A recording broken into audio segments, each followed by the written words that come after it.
بسم اللہ الرحمن الرحیم۔ السلام علیکم پیارے دوستو۔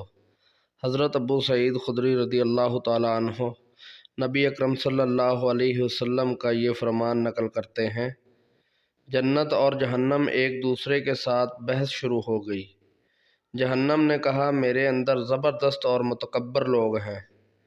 جنت نے کہا میرے اندر غریب اور کمزور لوگ ہیں۔ تو اللہ عز و جل نے ان کے درمیان یہ فیصلہ کیا، اے جنت تو میری رحمت ہے اور میں تمہارے ذریعے جس پر چاہوں گا رحم کروں گا،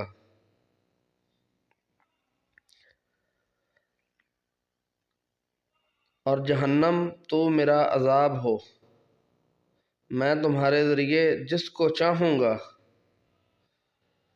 عذاب دوں گا، اور تم دونوں کو بھرنا